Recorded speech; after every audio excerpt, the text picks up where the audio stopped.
خیر مقدم ہے آپ کا ہمارے یوٹیوب چینل آپ کی سوچ پر۔ میں محمد اقبال۔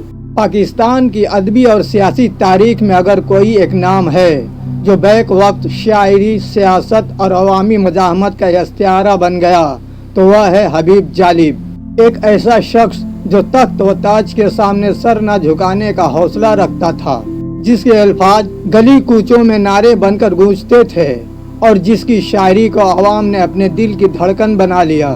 حبیب جالب 1928 عیسوی میں بھارتی پنجاب کے شہر ہوشیار پور میں پیدا ہوئے۔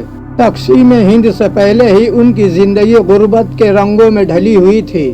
نہ کوئی بڑا گھر، نہ دولت، مگر ایک شوق ایسا تھا جو کسی بھی مالی تنگی سے بڑا تھا، کتابوں کا۔ ان کے والد ایک عام کسان تھے، مگر بیٹے کی آنکھوں میں خواب بڑے تھے۔ تقسیم کے بعد جب وہ پاکستان آئے تو لاہور کے ایک چھوٹے سے مکان میں رہائش اختیار کی۔ شروع میں کپڑا فیکٹری میں کام کیا، پھر فلم انڈسٹری میں بطور اسکرپٹ رائٹر جاب ملی، مگر دل کہیں اور تھا۔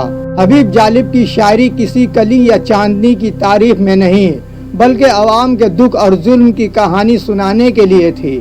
ان کے پہلے مجموعہ کلام کا نام ہی برگ آوارہ تھا، جس نے انہیں عوامی شاعر بنا دیا۔ انہوں نے لکھا: ظلم کی بات کو جہل کی رات کو، ظلم کی بات کو جہل کی رات کو، میں نہیں مانتا، میں نہیں مانتا۔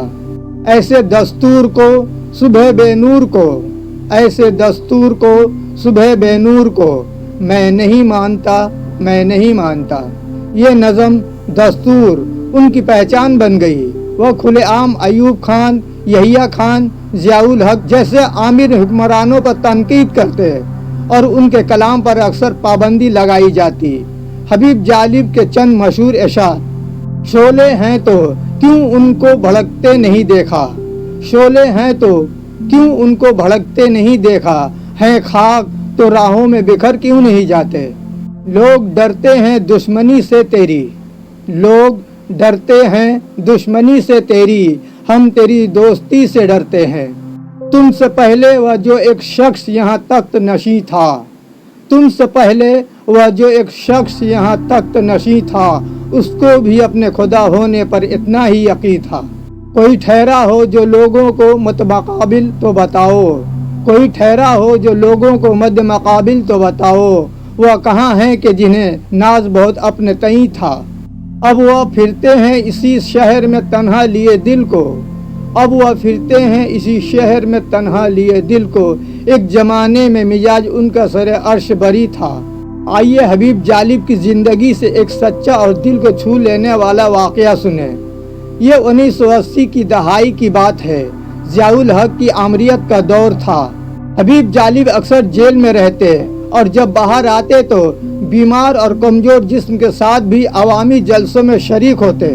ان کی مالی حالت ہمیشہ کمزور رہی، یہاں تک کہ گھر کے خرچ کے لیے بھی مشکل پیش آتی۔ ایک دن جالب کی بیٹی سخت بیمار ہو گئی۔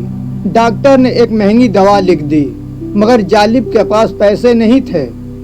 دوستوں نے مشورہ دیا کہ حکومت کے سامنے جھک جائیں، کوئی سرکاری وظیفہ یا انعام قبول کر لیں تو مسئلہ حل ہو سکتا ہے۔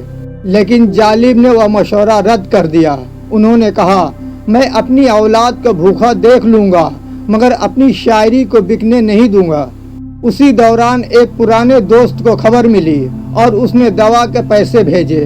جالب کی آنکھوں میں آنسو آ گئے اور انہوں نے کہا، یہ پیسے میرے لیے نہیں، عوام کے ضمیر کے لیے دعا ہے، وہ کبھی بکنے نہ پائیں۔ یہ واقعہ بتاتا ہے کہ حبیب جالب نے غربت، بیماری اور ذاتی مشکلات کے باوجود کبھی اپنی آواز کو بیچا نہیں۔ وہ اپنی اولاد کے لیے بھی جھکنے کو تیار نہ ہوئے، کیونکہ ان کے نزدیک اصل وراثت دولت نہیں بلکہ سچائی اور حوصلہ تھی۔